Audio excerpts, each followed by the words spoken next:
Mi nombre es Juan Suárez y tengo 72 años, o, para ser más preciso, la conciencia que le habla ahora mismo habita el cuerpo de un hombre que ha vivido esa cantidad de tiempo. Le pido que me escuche con atención, no por un viejo que busca redención, sino por usted. Lo que estoy a punto de revelarle no es una simple historia para pasar el rato, es una advertencia, una que ha sido grabada en mi alma con el ácido del arrepentimiento más profundo que un ser humano puede conocer. Si pudiera ver mi mano, ahora mismo, mientras la levanto hacia la escasa luz de esta habitación, notaría algo extraño. Los nudillos son demasiado grandes, la piel tiene un brillo pálido, casi translúcido, y si la luz incide en el ángulo correcto, parece que los huesos se mueven por debajo de una forma que no es natural, que no es humana. Este, amigo mío, es el primer pago de la deuda que contraje. Es el precio visible de la verdad que tanto ansiaba. Usted no ha llegado hasta mis palabras por casualidad. No crea ni por un segundo en el azar. Hay fuerzas en este universo, leyes de equilibrio que nosotros, en nuestra arrogancia, hemos olvidado. Mi voz, rota y maldita, es ahora un contrapeso necesario a la tentación que yo mismo ayudé a desatar en este mundo. Si me está escuchando, es porque ha sido elegido para recibir este conocimiento, no para que lo use, sino para que se convierta, como yo nunca pude serlo, en un guardián de la prohibición. Le prometo algo. Si se queda conmigo hasta el final de esta confesión, en menos de lo que dura una película, usted comprenderá la verdadera naturaleza de esas leyendas que sus abuelos le susurraban junto al fuego. Entenderá por qué ciertos lugares de nuestro Portugal y de todo el mundo son evitados por los lugareños con un miedo reverencial. Y lo más importante, recibirá el conocimiento para reconocer las señales, para ver las finas grietas que aparecen en el tejido de la realidad antes de que sea demasiado tarde para todos. No le hablo como un loco senil que ha perdido el juicio. Fui doctor en arqueología por la prestigiosa Universidad de Coimbra. Mis trabajos sobre los asentamientos lusitanos en la región del Miño fueron, en su día, respetados y publicados. Mis conclusiones no se basan en delirios, sino en la correlación de textos antiguos, como el Codex Nivarius del siglo XII, con los descubrimientos más avanzados de la física cuántica moderna, que, sin tener la menor idea, está empezando a arañar la superficie de los mismos horrores que yo he tenido el infortunio de ver cara a cara. Le hablo desde mi pequeño y oscuro estudio en Évora, con las ventanas y las puertas firmemente cerradas y una línea de sal gruesa esparcida en cada umbral. No es una superstición de viejo, créame, es ciencia. Una ciencia mucho más antigua que la nuestra, una que aprendí de la peor manera posible. Las entidades que traje a este mundo, las que se filtraron a través de la puerta que abrí, no soportan ciertos campos energéticos puros. La sal, esa simple cristalización de la tierra y el mar, crea una barrera que les resulta insoportable. Es una de las pocas defensas que me quedan. Cada noche, sin falta, oigo susurros al otro lado de la madera. A veces usan la voz de mi esposa, María, otras la de mis hijos. Saben perfectamente cómo tentar a un hombre. Saben exactamente dónde se encuentran las heridas que nunca cierran. Mi transformación, la que puede ver en mi piel y en mis huesos, no es solo física. El conocimiento que obtuve a cambio es casi infinito. Podría decirle la fecha exacta en que se extinguirá nuestro Sol. Podría describirle con una precisión matemática la geometría de una quinta dimensión. Pero esta sabiduría es un veneno corrosivo. Cada nuevo dato que florece en mi mente, cada secreto cósmico que se revela, borra un recuerdo de mi humanidad. Ayer, por ejemplo, me di cuenta de que había olvidado el olor del pelo de mi hija Catarina después de un baño.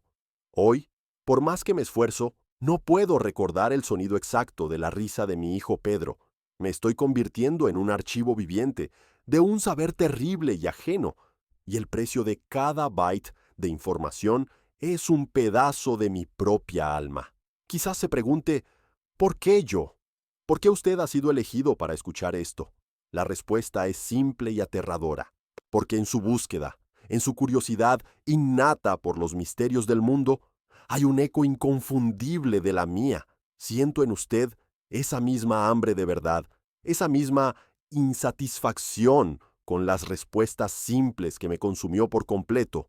El universo, en su extraña y a veces cruel sabiduría, lo ha puesto en mi camino para que mi tragedia sirva de faro, para que vea con sus propios ojos el destino que le espera a quien golpea puertas que no le corresponden.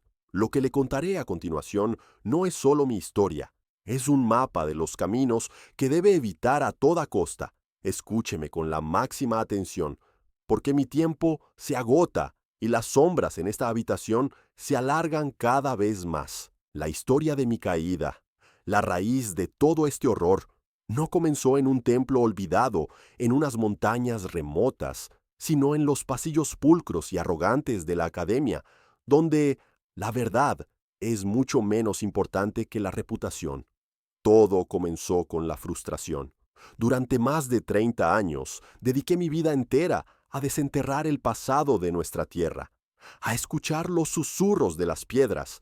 Me especialicé en los cultos prerromanos, en esas tribus fascinantes que habitaron las Beiras y el Miño, mucho antes de que la primera sandalia de un legionario romano tocara nuestro suelo.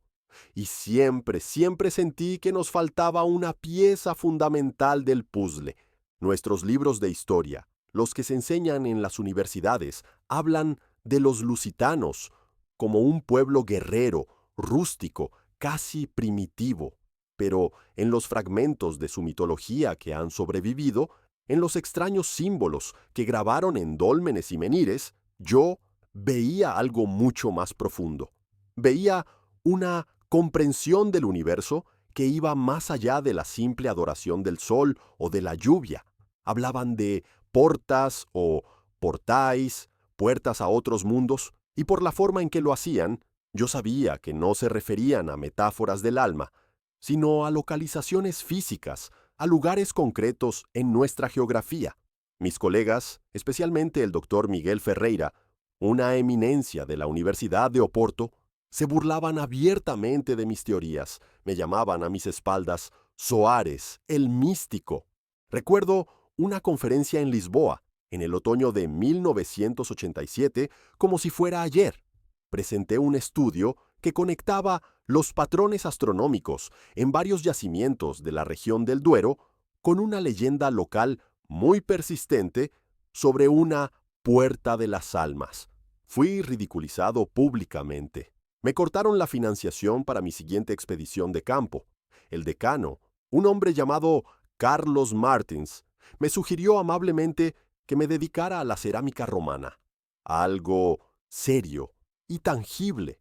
Esa humillación, amigo mío, fue la yesca.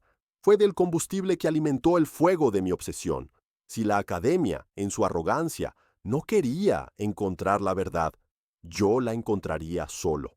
Comencé a buscar en los márgenes, en los textos que la historia oficial desprecia, diarios de párrocos rurales del siglo XVII, colecciones de folclore que fueron prohibidas por la Inquisición, mapas de contrabando dibujados por exploradores olvidados, cuyos nombres se han perdido en el tiempo. Recuerdo una noche en particular, en la biblioteca de la Universidad de Coimbra, rodeado del olor a papel viejo y a silencio.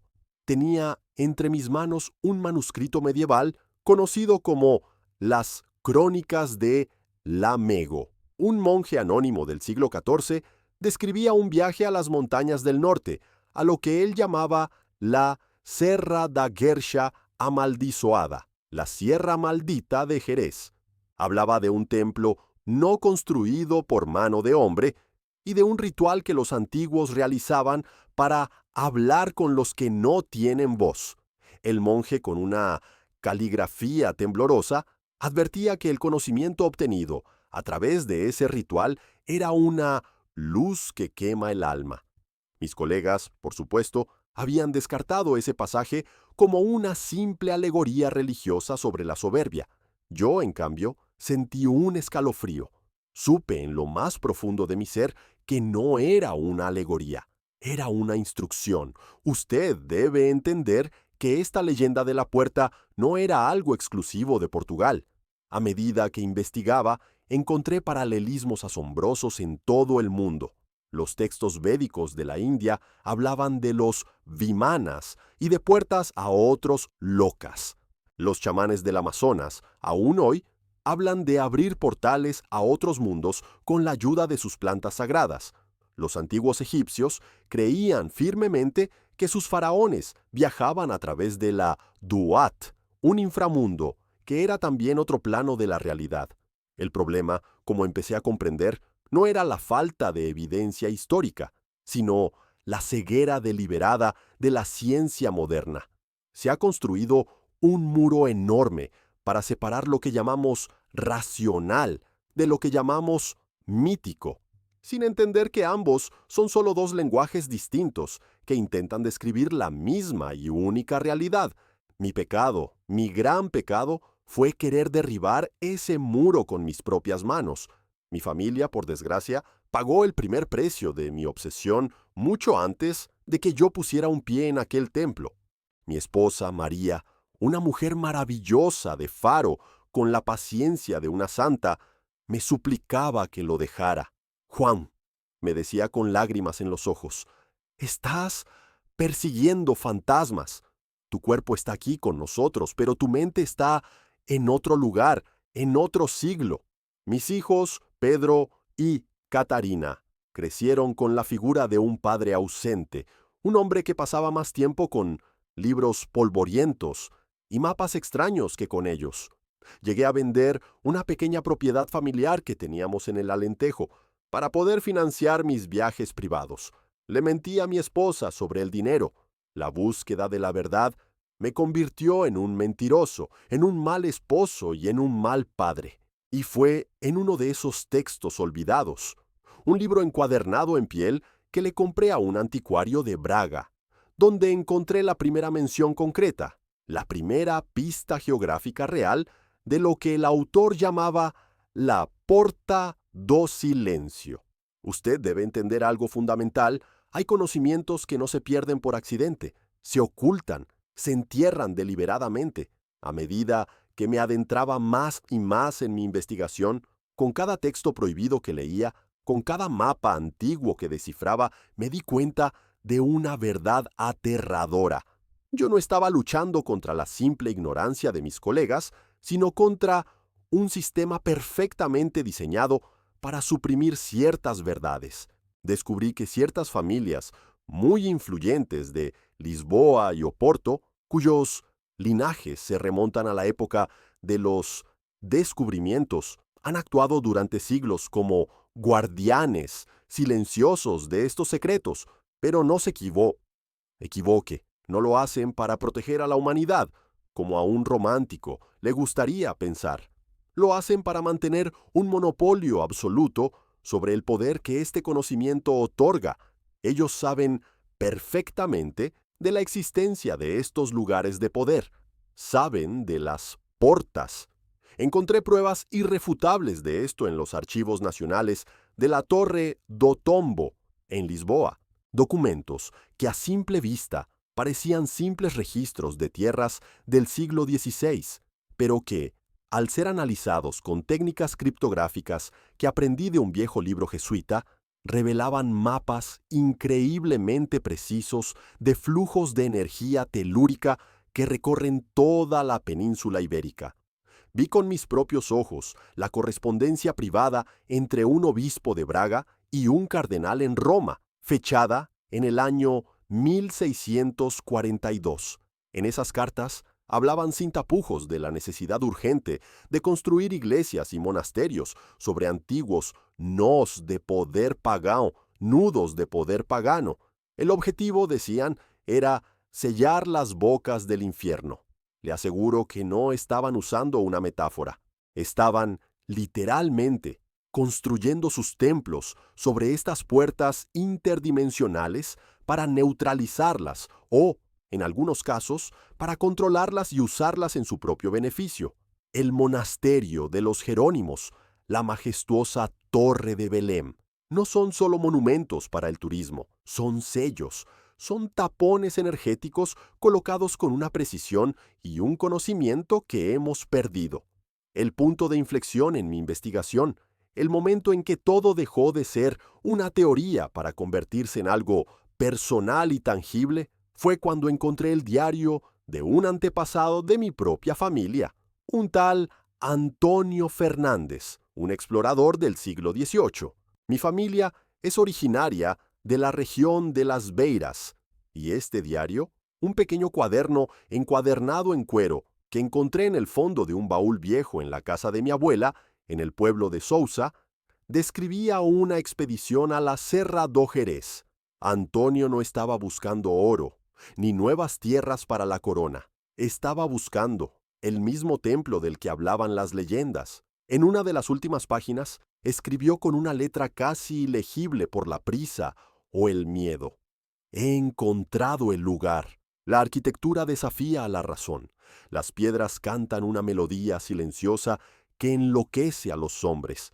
La entrada está custodiada no por bestias, sino por la propia geometría del espacio. Y entonces describió un ritual, de forma fragmentada e incompleta, pero mencionó 3 elementos clave que se me quedaron grabados a fuego en la memoria: la sangre de 2 reyes, uno del cielo y otro de la tierra, un espejo de estrellas y una voz que no usa el aire. La conspiración es, en realidad, terriblemente simple. La ciencia moderna, la religión organizada y los gobiernos trabajan juntos, consciente o inconscientemente, para mantener a la humanidad en una especie de cuarentena espiritual. Nos cuentan desde niños que somos un simple accidente biológico en un planeta insignificante que flota en un universo muerto y sin sentido. ¿Sabe por qué? Porque una población que se cree insignificante y sola es increíblemente fácil de controlar. Si la gente supiera la verdad, que el universo está rebosante de vida, de inteligencias y de poderes que escapan a nuestra comprensión, y que el acceso a todo ello está aquí mismo, en nuestro planeta, en lugares como Jerez, el sistema entero de control colapsaría en un solo día. El verdadero poder no reside en el dinero ni en las armas. El verdadero poder es el conocimiento de cómo funciona la realidad a un nivel fundamental, y ese conocimiento, amigo mío, ha sido privatizado por una élite desde hace siglos. La versión oficial de los hechos, la que nos enseñan en la escuela, es una farsa cuidadosamente construida. Nos enseñan que la historia es una línea recta de progreso, desde la superstición primitiva hasta la razón científica. Es la mayor de las mentiras. La historia es un ciclo, un eterno ciclo de conocimiento encontrado y perdido. Las civilizaciones antiguas no eran más primitivas que nosotros. En muchos aspectos eran inmensamente más avanzadas. Entendían las leyes sutiles del universo, la naturaleza de la conciencia, la ciencia de la energía. Nosotros, en cambio, hemos construido un mundo de máquinas ruidosas y hemos olvidado cómo hablar con las estrellas. A partir de ese momento, mi búsqueda dejó de ser académica. Se convirtió en un acto de rebelión. Quería recuperar lo que nos habían robado, y estaba dispuesto a pagar cualquier precio para conseguirlo. No tenía ni idea de lo alto que sería ese precio.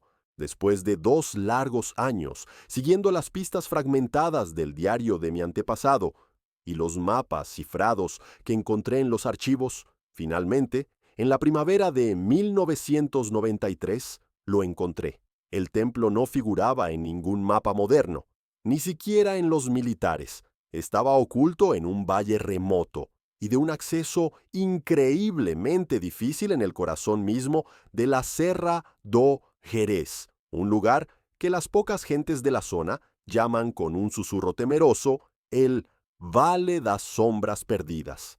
No había caminos, ni siquiera senderos de cabras. Tuve que caminar durante 3 días seguidos, guiado únicamente por una vieja brújula y la extraña y creciente sensación de que el propio paisaje, los árboles y las rocas me estaban guiando hacia mi destino. El templo no parecía haber sido construido por manos humanas. Daba la impresión de haber crecido directamente de la roca madre de la montaña como un extraño hongo de piedra. No había una sola línea recta en toda su estructura. Las paredes se curvaban y retorcían en ángulos imposibles que mareaban la vista y confundían la mente. Una arquitectura que nuestro cerebro, acostumbrado a la geometría euclidiana, no está preparado para procesar. En el centro exacto de la estructura había una sala perfectamente circular. El techo estaba abierto al cielo, pero, y esto es algo que todavía me cuesta creer, no se veía el cielo azul ni las nubes. Lo que había era una cúpula de una piedra negra y pulida como un espejo, que reflejaba las estrellas, las constelaciones en su posición correcta, incluso a plena luz del día. Era el espejo de estrellas del que hablaba el diario de Antonio Fernández. Y en el centro de esa sala, un altar de la misma piedra negra, con un bajorrelieve que no representaba a ningún dios conocido por la humanidad. Era un diagrama, una especie de circuito energético complejo y hermoso. Allí, en ese lugar olvidado por el tiempo, encontré artefactos, una daga ceremonial, cuya hoja estaba hecha de un metal que no era ni hierro, ni bronce, ni plata. Era liviano como el aluminio, pero más duro que el diamante, y en las paredes curvas de la sala, grabados con una precisión imposible, estaban los encantamientos. La voz que no usa el aire. No eran letras, no era un alfabeto, eran fórmulas matemáticas, patrones geométricos, representaciones visuales de vibraciones. La ciencia moderna, sin tener la menor idea, está validando todo esto que le cuento. El doctor Francisco Lobo, un físico teórico brillante de la Universidad de Lisboa, ha publicado trabajos muy serios sobre la posibilidad teórica de los agujeros de gusano, los llamados puentes de Einstein-Rosen, que conectarían dos puntos distantes del espacio-tiempo. Él habla en sus ecuaciones de la necesidad de una energía exótica, una materia con propiedades antigravitatorias, para mantener abiertos esos túneles. Ahora yo le pregunto a usted, ¿qué cree que es la energía que se concentra de forma natural en estos lugares de poder? ¿Qué cree que es la verdadera función de un ritual? Si no, la de generar esa energía exótica a través de la combinación de intención focalizada, vibración sonora y catalizadores biológicos. Yo no soy un místico, nunca lo he sido. Soy un pragmático. Lo que hice fue usar una tecnología antigua y olvidada, una ciencia que nuestra física moderna apenas empieza a soñar. El testimonio de los pocos lugareños que viven en las aldeas de las faldas de la sierra era abrumador, aunque ellos, por supuesto, lo expresaban en el lenguaje del folclore y la superstición. Hablaban de luces extrañas en el cielo nocturno del valle, de la desaparición inexplicable de ganado, de cazadores que se adentraban en el bosque y volvían cambiados, con la mirada perdida, o simplemente no volvían nunca. Un anciano pastor de una aldea cercana, un hombre llamado Manuel Santos, me contó, con la voz temblorosa, que su abuelo le había prohibido terminantemente acercarse al valle, diciéndole que allí el aire es delgado y uno puede caerse del mundo. No son supersticiones, son observaciones empíricas, informes de campo transmitidos de generación en generación sobre una anomalía espacio-temporal. Los escépticos, gente como mi antiguo colega Miguel Ferreira, dirían que todo lo que viví fue una alucinación, el producto del aislamiento, el agotamiento y mi propia obsesión. Pero yo tengo pruebas. Antes de realizar el ritual, con las manos temblando, tomé muestras de la roca del altar.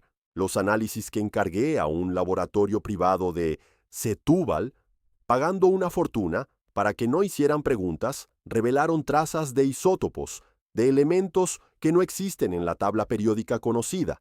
Tengo las grabaciones de los sonidos que emanaban de las paredes del templo, unas frecuencias subsónicas que, según los ingenieros de sonido que las analizaron, no deberían producirse de forma natural en una estructura de piedra. Y tengo la prueba más terrible e irrefutable de todas, mi propio cuerpo, que se está reescribiendo a sí mismo a nivel celular. Esto no es una alucinación, es una infección, una transformación. Ahora debo intentar explicarle el cómo, y le pido, le suplico, que abra su mente más allá de lo que la ciencia y la religión le han dicho que es posible. Las palabras que usamos para describir estos procesos, magia, hechizos, rituales, son términos infantiles, cargados con siglos de miedo y de malentendidos deliberados. Le pido que los desnude de su significado supersticioso y piense en términos de física pura, en términos de resonancia y frecuencia. El universo no es un lugar muerto, lleno de materia inerte. Es una sinfonía, una vibración constante y compleja. Todo, absolutamente todo, desde la estrella más lejana hasta el pensamiento más fugaz que cruza su mente, tiene una frecuencia vibratoria específica. Las puertas interdimensionales no son portales físicos como los que ve en las películas, con luces de colores y efectos especiales. Son puntos nodales, puntos en el tejido del espacio-tiempo, donde dos frecuencias vibratorias distintas, dos realidades, están tan increíblemente cerca la una de la otra que pueden superponerse, como dos ondas de radio que interfieren entre sí. El ritual, por lo tanto, no es una súplica a un dios o a un demonio, es un acto de sintonización preciso y peligroso. Es el equivalente a girar con una precisión nanométrica el dial de una radio cósmica para captar una emisora que no emite en las frecuencias habituales. Los elementos que utilicé en el templo no fueron elegidos al azar, no eran parte de un teatro supersticioso. La sangre de dos reyes que mencionaba el diario de mi antepasado no se refería a la realeza humana, se refería a los depredadores ápice de sus respectivos dominios. El rey de la tierra era el lince ibérico, el cazador más perfecto y esquivo de nuestra península. El rey del cielo, el águila perdicera, dueña de los cielos de nuestras sierras. Su sangre no fue un sacrificio para apaciguar a ninguna deidad. Fue un catalizador biológico, un concentrado de ADN puro y salvaje, una llave genética que resuena con las energías primarias y más fundamentales de la vida en este planeta. La daga de metal desconocido no era un arma, era una antena, un conductor perfecto, diseñado para enfocar mi propia energía bioeléctrica, la energía de mi sistema nervioso, y proyectarla hacia el diagrama del altar. Y el espejo de estrellas, en el techo del templo, no solo reflejaba las constelaciones, amplificaba su radiación sutil, su energía gravitacional y otras que ni siquiera tenemos nombre para ellas, creando un campo de energía estable y contenido en la sala. Los encantamientos que recité, la voz que no usa el aire, no eran palabras en un sentido humano, eran secuencias de sonidos guturales, siseos y clics. Eran una forma de lenguaje vibratorio, matemático. Al pronunciarlos, no estaba pidiendo nada, estaba haciendo que mis propias cuerdas vocales, mis pulmones, mis huesos y mi caja torácica vibraran a la frecuencia exacta y precisa necesaria para interactuar con el campo energético que el templo y los catalizadores estaban generando.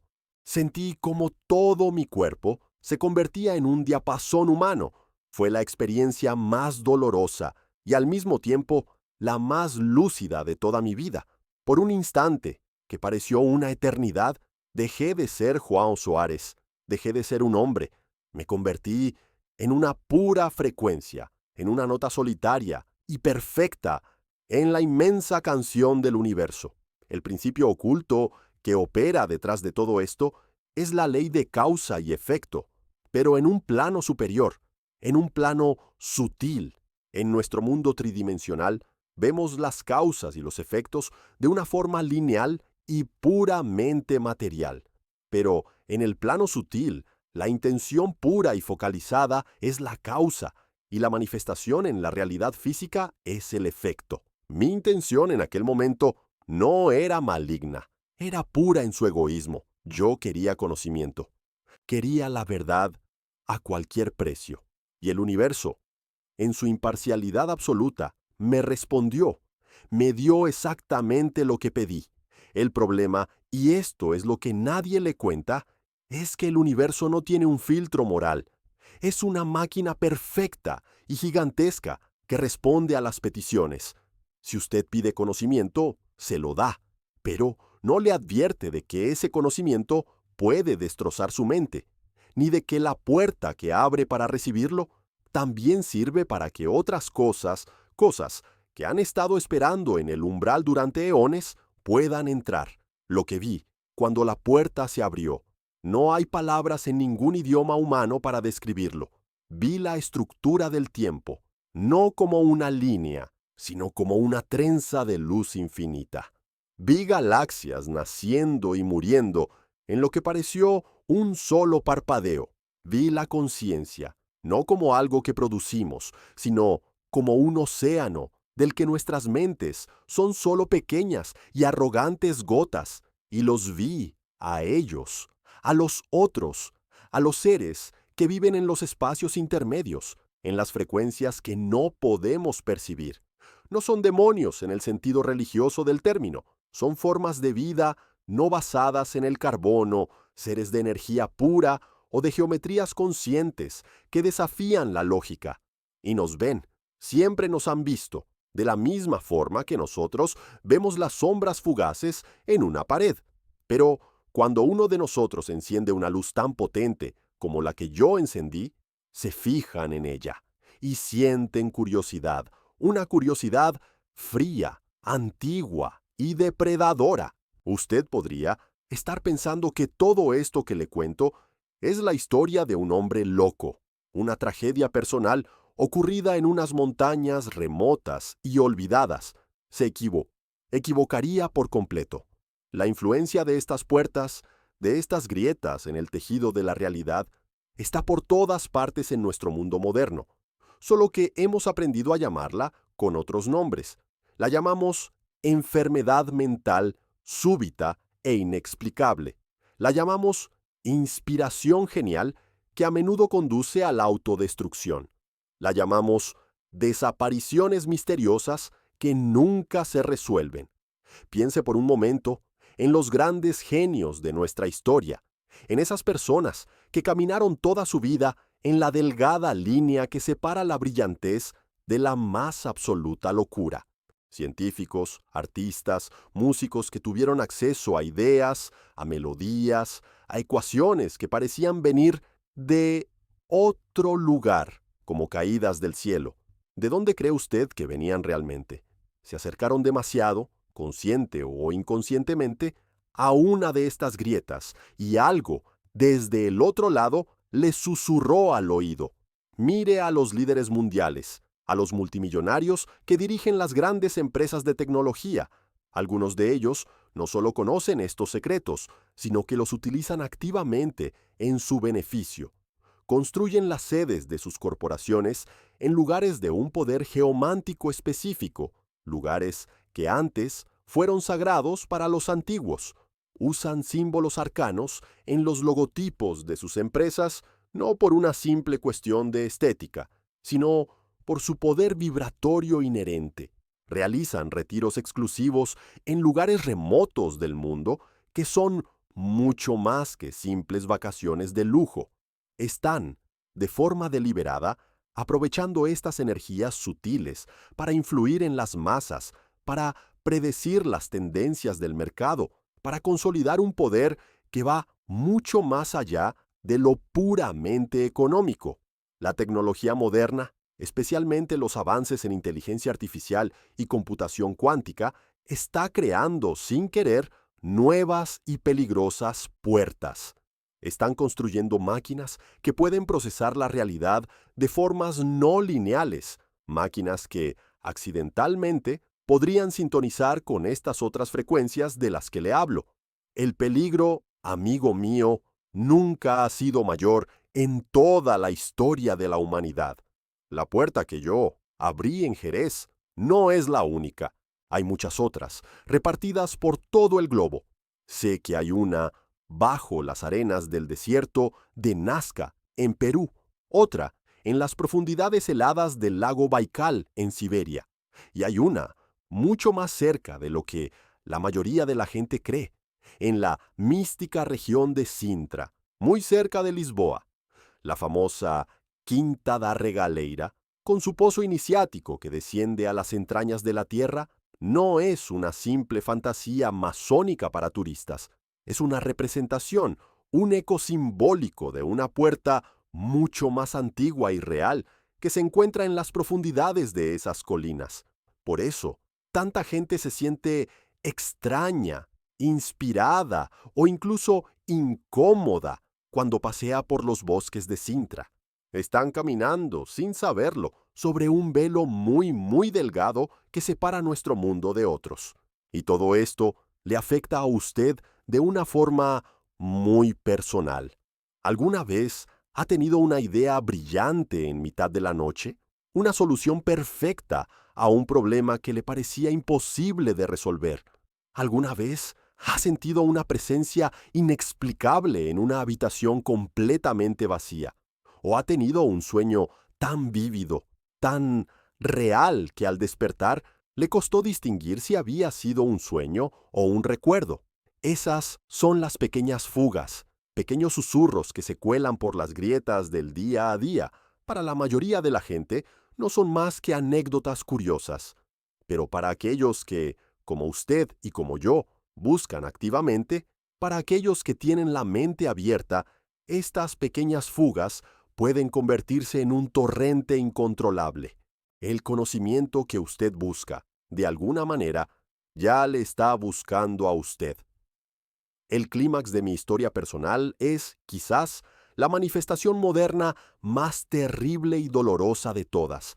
Las entidades que se filtraron a través de mi estupidez no son espectros violentos que arrastran cadenas. Son mucho peores, son sutiles, son parásitos. Comenzaron a afectar a mi familia. Mi esposa María empezó a perder la memoria, pero no de una forma médica, como el Alzheimer. Era una pérdida selectiva. Olvidaba momentos de alegría, aniversarios, vacaciones felices. Solo recordaba la tristeza y el miedo.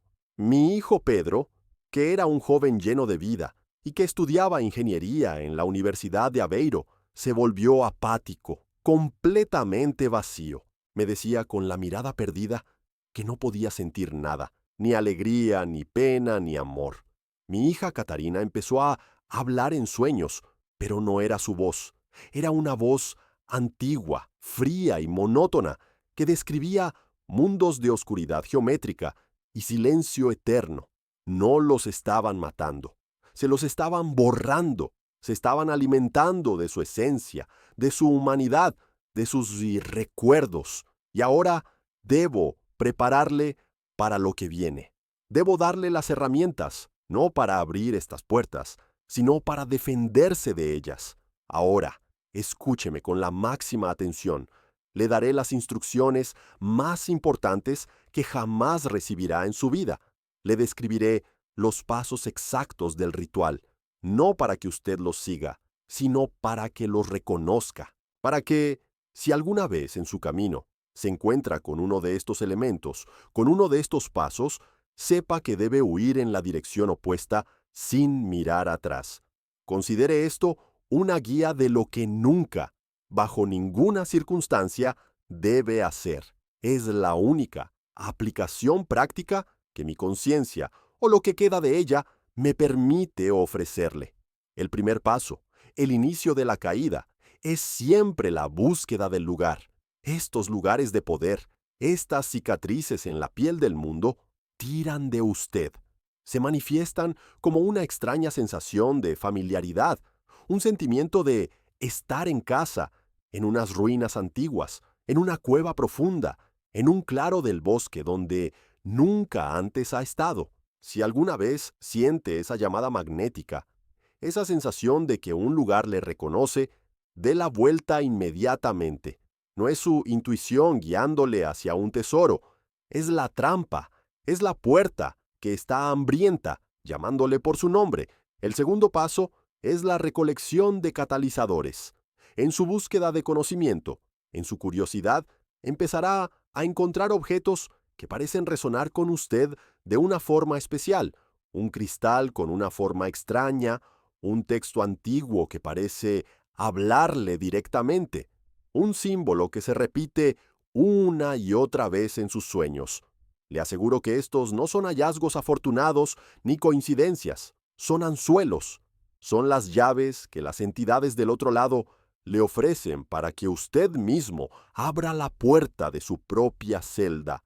No los coja, no los guarde, déjelos donde están. Si es posible, quémelos o entiérrelos. El tercer paso, el más sutil y peligroso, es la sintonización personal. Usted empezará a practicar la meditación, la visualización, quizás el ayuno.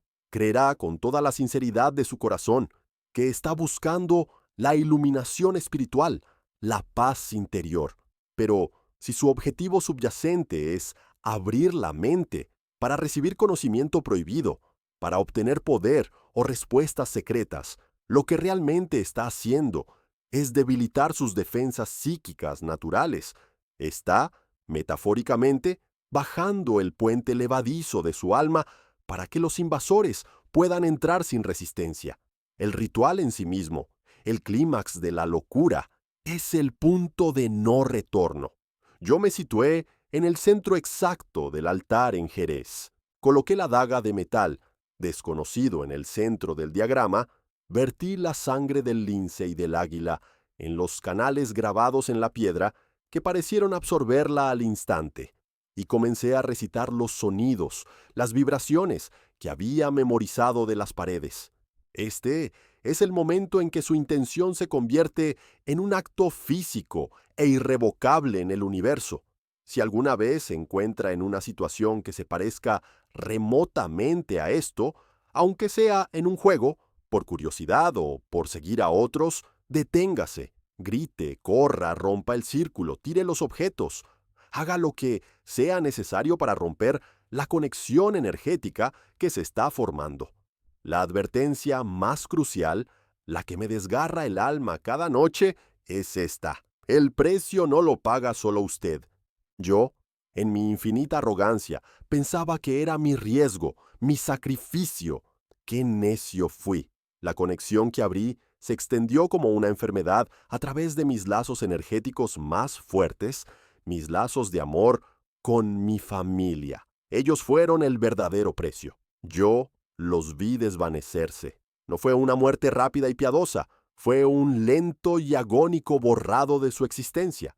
Un día miré a mi esposa María y, por un solo segundo, pude ver la pared de la cocina a través de ella. Sus risas, antes tan llenas de vida, se volvieron silenciosas, como un eco lejano. Sus lágrimas ya no mojaban su rostro.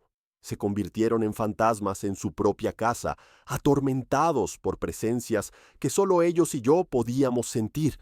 Y yo empecé a cambiar. Mi piel, mis ojos, la estructura de mis pensamientos.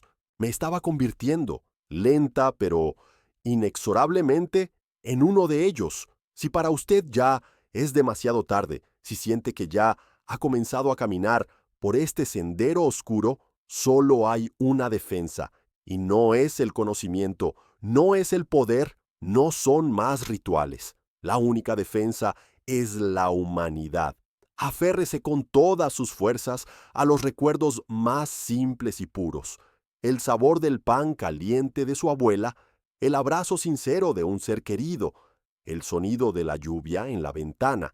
Estas son las anclas que nos mantienen atados a esta realidad.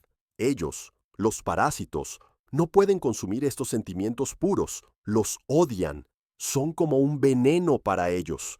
Llene su alma, su mente y su corazón de estas pequeñas cosas, de estos actos de amor y sencillez. Es la única oración que realmente funciona. Es el único escudo que le queda. Y ahora debo contarle la verdad final, el propósito de todo esto, la revelación final, la verdad más terrible y simple que obtuve de mi pacto con la oscuridad es esta. El objetivo de estas entidades, de estos seres del umbral, no es la conquista, ni la destrucción, ni el dominio como lo entendemos nosotros. Su objetivo es la asimilación. Ellos no quieren nuestro planeta, quieren nuestra capacidad de sentir. Son seres de un conocimiento casi infinito, pero están vacíos por dentro. Son increíblemente inteligentes, pero no están vivos en el sentido en que nosotros lo estamos. Se alimentan de la experiencia pura, de la emoción cruda, de la esencia vital que nosotros generamos con cada risa, con cada lágrima, con cada acto de amor o de odio. Cuando abrí esa puerta en Jerez, no invité a un ejército a entrar, invité a una plaga de parásitos psíquicos a un banquete. Mi familia no murió, fue consumida, su esencia fue devorada lentamente hasta que no quedó nada más que una cáscara vacía. Y mi transformación, la que siento avanzar cada día en mis huesos y en mis pensamientos, es el paso final de ese proceso. Me estoy convirtiendo en un faro para ellos, en un ancla permanente en este mundo, en una puerta hecha de carne y hueso que nunca podrá cerrarse. Usted ha sido elegido para escuchar toda esta confesión, porque el velo entre los mundos se está adelgazando en todas partes. La humanidad, con su tecnología sin alma y su arrogancia espiritual, está golpeando la puerta desde este lado, millones de personas a la vez, sin tener la menor idea de lo que hay al otro lado esperando. Usted, ahora que sabe la verdad, es un guardián. Su misión, si decide aceptarla, no es buscar más secretos, sino proteger la luz que ya existe. No es abrir más puertas, sino ayudar a sellar las que ya están entreabiertas. No es aprender más, sino recordar con cada fibra de su ser lo que significa ser humano. La urgencia es máxima. Cada día que pasa, más gente es seducida por la promesa de poder y conocimientos secretos que se susurra a través de Internet y de falsos gurús. Cada día se abren miles de nuevas grietas diminutas en el tejido de nuestra realidad. La bendición que le ofrezco no es la de un santo, sino la de un condenado. Que mi historia sea el muro de fuego que le detenga en el borde del abismo. Que mi dolor sea su escudo protector.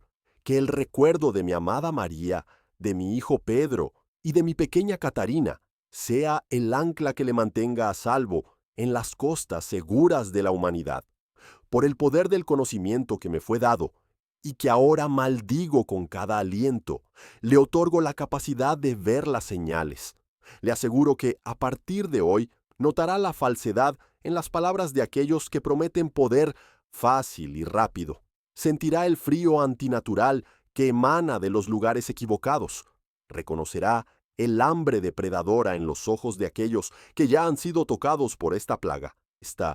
El cambio en su vida ya ha comenzado. Simplemente por haber escuchado mi confesión hasta el final. Ha ingerido un antídoto espiritual.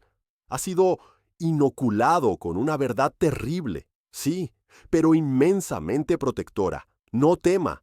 Este conocimiento no es una maldición para usted. Es su armadura. Le hará más sabio, más compasivo, más consciente del increíble y frágil tesoro que es una simple vida humana.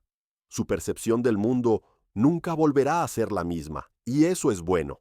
A partir de ahora, verá la belleza infinita en lo ordinario y el peligro mortal en las promesas grandiosas. Mi llamado a la acción, mi última súplica desde el fondo de mi alma rota, es simple.